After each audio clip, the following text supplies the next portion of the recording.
వీళ్ళ కంట్లో పడినానా జానకవ్వ లేదు రే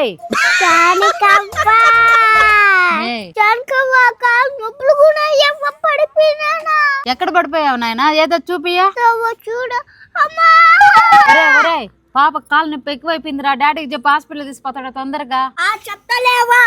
కూర్చోరా మనోడా డాడీ దగ్గర డబ్బులు అంటుండదు నువ్వేనన్నా హాస్పిటల్ కి తీసుకోబావా ఏమ్మా దాన్ని చూసి తల ఒప్పుతున్నావా దాని అబ్బాయిని తీసుకుని పోతే డబ్బులు అయిపోతుంది అనేసి నేను తీసుకోమంటున్నది అది ఒక చిన్న బిడ్డ కాలుకి దెబ్బ తగిలి బాధపడుతుండే హాస్పిటల్ మా నాన్నని తీసుకోమంటావా నీకు దెబ్బ తగిలితే మీ నాయన తీసుకుని పోవాలి మేమెందుకు తీసుకుని పోవాలి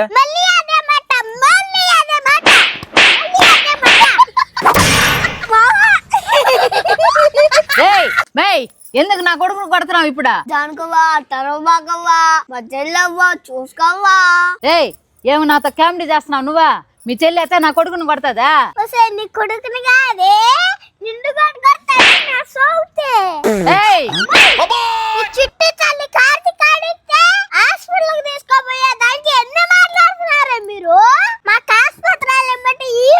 కనీసం చిన్న చిన్న ఖర్చులు పెట్టేదానికి ఆలోచిస్తున్నారు కదే ఇద్దరు పోతున్నా బట్ట మా ఇంట్లో కుక్క తింటా ఉంటారు కదే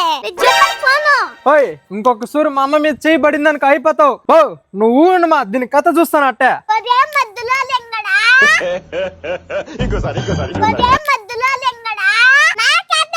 నువ్వు చెప్పేది నేను కొడితే మెడికల్ టెస్టులు కూడా పనికిరావు అక్కి పరేస్తాను కన్నారన్న బట్టు అన్నయ్య ముత్య సత్య సావిత్రి నువ్వు రానయ్య